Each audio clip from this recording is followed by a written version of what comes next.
Bien, donc j'ai maintenant mes trois objets, mais celui-ci, je veux lui donner en fait une déformation, une autre déformation. Je vais revenir en mode objet parce que c'est à ce niveau-là que ça va se jouer. Je veux lui donner ce qu'on appelle un displacement, c'est-à-dire je veux faire en sorte que qu'il soit éclaté, qu'il ait une déformation. Vous allez voir tout de suite ce que je veux dire. Donc, dans ces modifications, modification, c'est la petite clé bleue qui se trouve ici, de mon objet, attention de ne pas se tromper, c'est bien dans le num0geo, hein, celui qu'on a transformé en polygone. Dans ces modifications, je vais aller ajouter un displace. Alors là, il me fait quelque chose d'un peu énorme, parce que la puissance est déjà beaucoup trop forte, on va mettre 0,08. Donc tout ce qu'il a fait, c'est gonfler un petit peu.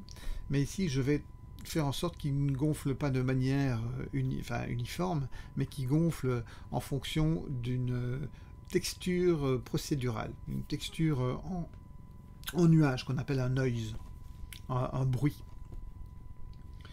Donc en fait, je vais créer une nouvelle texture que je vais appeler un displace. Ou je peux l'appeler comme je veux, Albert, Joseph, Antoine, machin, mais on va dire displace, displace numéro, number, voilà. Allez, on va mettre un N majuscule juste pour dire. Et je vais ensuite aller, en cliquant sur la dernière icône ici, aller directement dans les paramètres. En fait, donc c'est l'onglet en dessous. Je pourrais aussi cliquer sur l'onglet en dessous, je me retrouverai ici, de la même manière. Et donc, je vais aller chercher un noise. Alors ici, le noise, il peut avoir de différentes manières. Alors, ça pourrait être un noise ou ça pourrait être un cloud. Ouais, un cloud sera peut-être plus intéressant parce que ce sera moins, comment dire, moins violent. Et donc, on voit tout de suite qu'il y a une déformation qui s'est créée.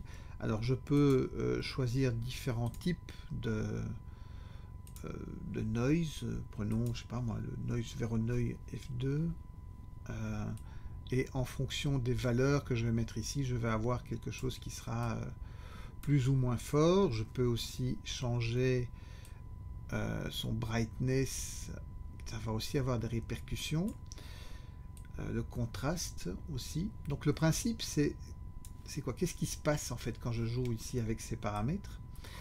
Eh bien, je suis en train de lui dire, voilà, dès que tu as un pixel noir, tu ne fais rien. Quand tu as un pixel blanc, tu déplaces, tu grossis, tu displaces.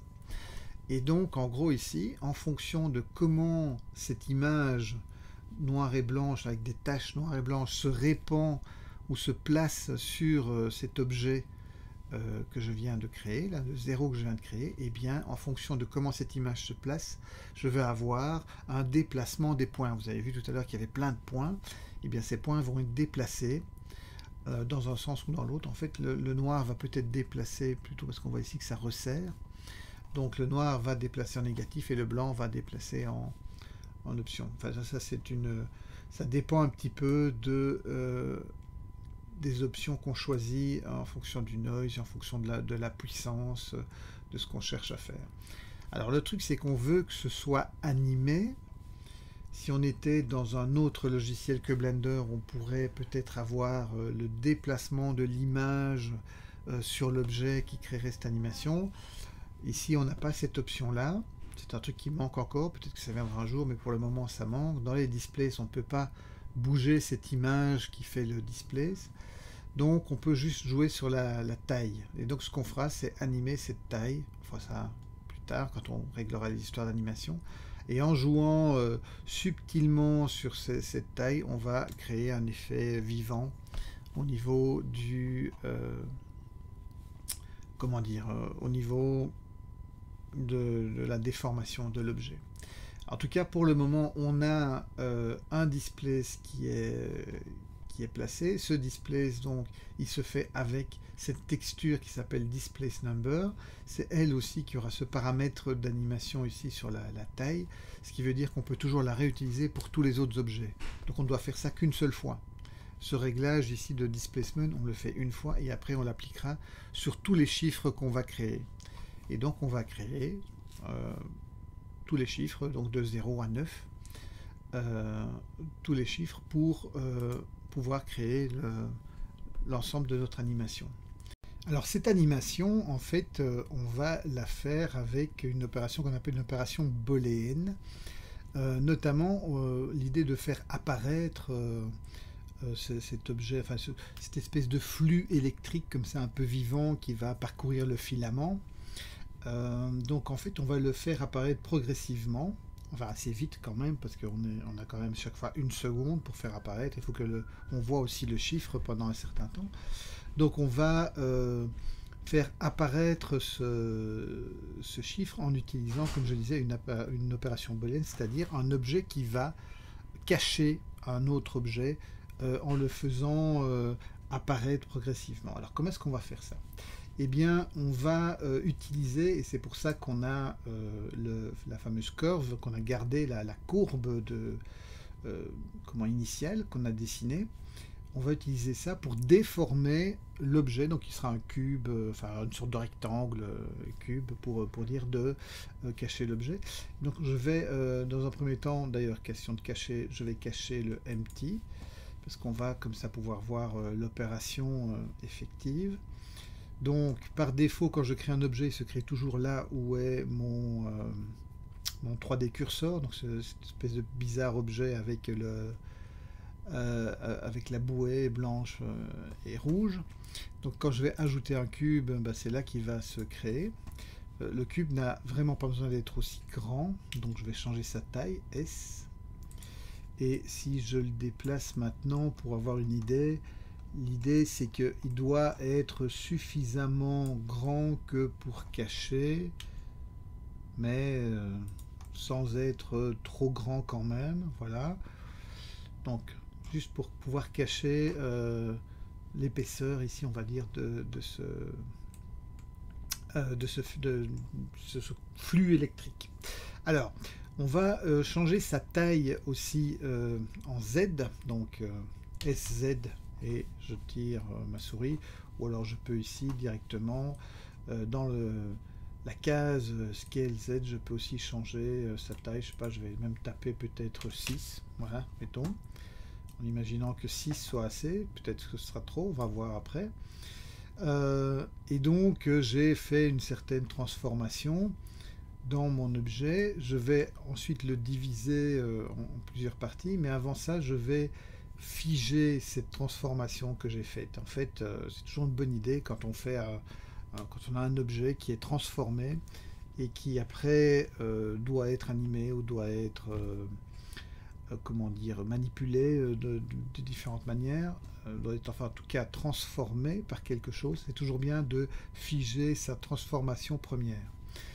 Donc je viens dans Objet, Apply, Scale, et là je retrouve 1 sur 1 sur 1, même si mon objet ne fait pas des dimensions de 1 sur 1, mais ces dimensions sont différentes, hein. Vous voyez, on retrouve ici les dimensions qu'on avait ici, enfin multiplié par 2, enfin c'est toute une histoire, on va pas rentrer dans ce détail, mais bref, en gros on avait des valeurs qui étaient dans le scale ici, dont on retrouve la proportion dans les dimensions, mais en fait son scale il est de 1 sur 1 sur 1, il a été figé, et donc ça c'est une bonne chose aussi. Alors ce que je vais faire, c'est passer en mode sous-objet, créer des divisions. Alors pour créer des divisions, c'est un outil qu'on appelle le loop cut, donc je peux utiliser ici donc l'outil qui se trouve ici, mais en fait le CTRL R, donc qui est le raccourci clavier, est un peu plus pratique parce que par défaut il va me le faire de manière proportionnée. Donc si je fais CTRL R, il me fait une proposition pour couper mon objet juste au milieu. Et si je roule la roulette de la souris, eh bien, il va me proposer plusieurs coupes dans mon objet, et toutes ces coupes seront à distance égale. Et donc ça c'est parfait, je ne dois pas me prendre la tête, il va me le diviser de manière tout à fait proportionnelle. Alors voilà, je ne sais plus combien j'en ai fait, mais enfin j'en ai fait quelques-uns. L'important c'est d'en avoir un certain nombre pour avoir plus ou moins une sorte de carrés, d'ensemble de cubes qui sont un sur l'autre, donc voilà. Et si maintenant j'appuie 2 fois sur la touche Enter, eh bien je vais finaliser cette découpe de mon objet.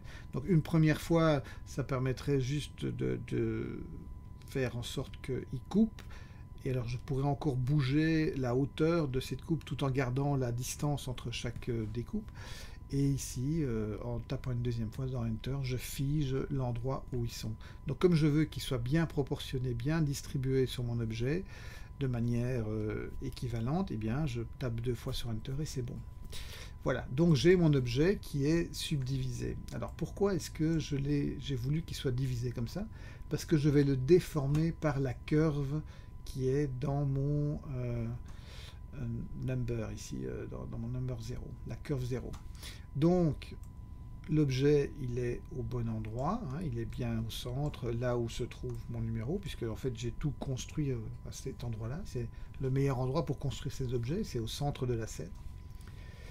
Je vais maintenant aller dans les modifieurs, puisque je vais modifier cet objet par la courbe. Donc je vais aller ajouter comme modifieur un modifieur curve, donc une déformation par la courbe. Et ici, ce sera la courbe 0. Alors par défaut, il me fait un truc un peu bizarroïde, parce qu'on n'est pas sur le bon axe. Il faut être sur l'axe Z en ce qui nous concerne. Et là, vous voyez tout de suite que effectivement, mon objet a été déformé. Et en fonction de sa position sur l'axe Z, il va être déformé. Voilà. Il va se promener sur la courbe, en fait. Alors ici, je vois quand je suis à une position de 6, eh bien, je fais le tour, mais je vais beaucoup plus loin et je n'ai pas besoin d'être aussi grand. En fait, finalement, mon objet ici, mon cube étiré, était un peu trop grand. Et donc, je peux changer sa taille sur le Z. Voilà. Alors, je vais juste... Et je ne vais plus changer ça. Donc, je peux, encore une fois, appliquer le scale. Donc, en faisant ça, j'ai déterminé que sa taille serait... celle qu'elle est là maintenant. Et donc, sa position va déterminer comment mon objet se trouve sur la courbe. Voilà. Et cet objet va masquer, en fait, l'objet. Alors, si je veux voir à travers mon objet, j'ai une possibilité d'activer le X-ray, donc le rayon X, comme ça je vois à travers mes objets. C'est l'icône qui se trouve ici. Dans le menu, donc c'est 2 carrés transparents sur l'autre, et donc ça me permet de voir un objet dans un autre objet. Donc je vois ici que je suis un petit peu éloigné, et donc si je bouge sur l'axe des X, et là vous allez trouver ça bizarre parce que en disant que je bouge mon axe des X, mais que je suis en fait en train de bouger sur l'axe des Y, ouais, donc ça c'est une subtilité. À partir du moment où je déforme mon objet, il va prendre en fait une relation d'axe qui va dépendre de comment on a dessiné, dans quelle vue on a créé la courbe. Et donc dans ce cas-ci, en utilisant l'axe X, eh bien, on va pouvoir replacer correctement l'objet par rapport à cette courbe. Donc j'ai mon objet qui est bien qui cache bien l'objet ici, on va dire ma curve géo. Par contre, quand je vais animer ici, la faire apparaître, on voit donc je fais apparaître la curve géo, on voit qu'il y a tout de suite l'autre bout qui vient recacher, et ça c'est pas une très bonne idée, c'est pas ça que je veux. Donc ce qu'il faudrait que je fasse, c'est que je fasse en sorte qu'il ne parte pas ici à l'horizontale, mais qu'il parte plutôt dans un angle. Et donc ça, je peux le faire en allant retravailler ma courbe. Au niveau de son point ici, je vais pouvoir changer son angulation. Éventuellement, je peux changer légèrement sa position, pas trop parce que sinon je vais faire trop de transformation. Mais ici, on voit, en faisant cette opération juste en réorientant le dernier point et en déplaçant légèrement ce point, eh bien, ça me permet d'avoir, donc je reviens en mode objet, je reprends mon objet, que je vais appeler masque, mon cube, là ce sera plus facile. Masque num 1. 0, pardon, c'est pour le masque 0. Yep, un petit underscore à la place d'un plus, c'est mieux. Et donc ça, je vais aussi le mettre dans ma collection number 0. Donc j'ai ici mon masque. Et ici, donc quand je bouge, voilà. Donc pour le moment, effectivement, il masque. C'est-à-dire que on voit que l'objet est caché, mais on voit cet objet de masque. Ce masque est visible. Or, je voudrais qu'il ne le soit pas. Donc ce que je vais faire sur ce masque, c'est que je vais lui donner un matériau transparent. Donc je vais le rendre transparent. Et donc il ne sera pas vu. Donc je vais aller dans ces matériaux. Donc il y a une manière de travailler des matériaux de manière plus subtile pour ajouter plein d'effets, etc. Nous ici, on doit juste que le rendre transparent. Donc je peux venir juste dans ses propriétés, créer un nouveau matériau et aller choisir comme surface ici. Plutôt que de garder le Principal BSD, je vais directement aller prendre un transparent. Et comme ça, c'est fait, il est transparent. Alors vous allez me dire, oui, mais on ne le voit pas transparent, nous. Non, parce qu'il faut le regarder d'abord d'une certaine manière. Et deux, il faut surtout aussi que le blend mode soit mis en alpha blend. Alors pourquoi est-ce qu'on doit avoir ce blend mode en alpha blend? Parce que là, et là, on rentre dans la discussion de « Ah, mais qu'est-ce qui va être utilisé pour sortir les images de notre scène 3D ?» Donc on a besoin pour ça d'un moteur, comment on va appeler ça? Un moteur de rendu. Enfin, ça s'appelle un moteur de rendu. C'est l'équivalent d'un moteur de jeu, c'est l'équivalent, si vous voulez prendre une analogie avec le monde de l'impression, c'est l'équivalent d'une imprimante qui vous permet d'imprimer une image que vous avez faite dans Photoshop ou dans Illustrator. Et donc ce moteur de rendu, c'est la chose qui va nous permettre de sortir du logiciel 3D et d'avoir des images ou des vidéos ou quelque chose comme ça. Et suivant le moteur de rendu qu'on utilise, donc dans Blender, ici, donc c'est le tout premier onglet, on en a plusieurs qui sont à notre disposition par défaut. On a Eevee, on a le Workbench qui franchement en fait c'est ce que vous voyez là maintenant. Et vous avez Cycle qui est un autre type de moteur de rendu qui lui fait des images très réalistes. Eevee, c'est pas mal comme image, enfin vous avez vu le résultat quand vous avez vu la vidéo, c'est fait dans Eevee. Et c'est surtout un moteur super rapide. Et donc c'est quelque chose qui se rapproche de ce qu'on fait un moteur de jeu. Donc c'est presque du temps réel. C'est pas du temps réel, c'est presque du temps réel. Et donc quand on est dans ce moteur, on a des obligations, des choses à respecter pour que ça fonctionne. Notamment pour la transparence, on a besoin que dans son matériau, on ait le blend mode qui soit sur alpha blend, sans quoi l'objet ne sera pas transparent, il sera noir. Donc il faut absolument mettre ça pour qu'il soit transparent. Et il faut aussi que dans les paramètres ici, on ait le Screen Space Reflection qui soit activé. C'est aussi quelque chose qui est important. Et donc on verra aussi qu'on va activer d'autres paramètres plus tard quand on préparera le rendu de notre scène. Mais en tout cas ici, si on veut voir un résultat, on a besoin de ça. Et comment est-ce qu'on peut voir ce que ça va donner? En fait, quand on vient dans les visualisations possibles, donc si j'ai la première, c'est je vois en filaire, donc je vois toute la structure de mes objets, hein, les différents edges, différentes faces. Si je viens en solide, c'est là que j'étais depuis le début, donc je vois en gros mon objet avec une certaine transparence. Si j'active ce bouton ici de transparence, je peux voir mes objets texturés. Ah, là, je commence à voir qu'il est transparent puisque je vois mon objet. En fait, bon, il n'y a pas encore de matériaux qui ont été créés pour mon 0 Geo ici, mon number 0 Geo, donc il est blanc par défaut. Ou alors je peux le voir en calculé, et donc là ça tient compte des options, des éclairages de ma scène, ça tient compte de différents autres effets que j'aurais pu rajouter dans la scène. Ça, c'est vraiment une prévisualisation de ce que va donner le calcul final. Et donc ici, si je me place dans cette vision donc en texturé, eh bien je vois que oui, mon objet ici va être transparent, puisque je vois en travers. Donc là, c'est déjà une bonne chose, et d'ailleurs, quand je le désélectionne, je ne le vois plus du tout. Alors l'idée, c'est que ce masque va cacher, bon pour le moment il ne cache rien, mais il va cacher notre number 0 GO, enfin qu'on pourrait appeler flux électrique ou quelque chose comme ça. Alors comment est-ce qu'on va faire? Sur cet objet, donc de num0 GO, on va ajouter un modifieur, donc on a déjà le displace, mais on va rajouter un autre, on peut en rajouter autant qu'on veut. On va rajouter un modifieur qui est une opération booléenne. Et un booléen, c'est une manière de découper un objet par un autre, ou d'assembler deux objets ensemble, ou d'aller chercher l'intersection de deux objets.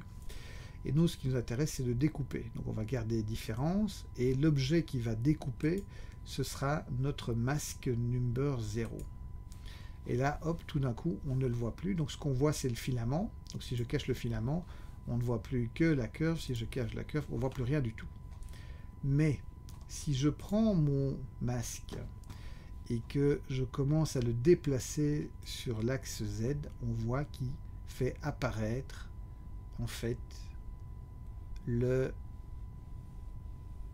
Donc ici je vais encore bouger, je vais bouger les valeurs, ici voilà, et il fera apparaître notre flux électrique sur le filament. Voilà. Donc, une fois qu'il est dans sa position, eh bien, il a caché entièrement. Une fois que je l'ai déplacé, il a fait apparaître, comme par magie, tatam, le masque s'en va. Et parce qu'il est transparent, eh ben, on ne voit pas ce qui est derrière, parce qu'il est transparent, et parce que il fait une opération booléenne sur le number 0. Donc le tout, la combinaison du tout fait que ça fonctionne. Donc ça va nous permettre d'animer l'apparition de ce flux électrique.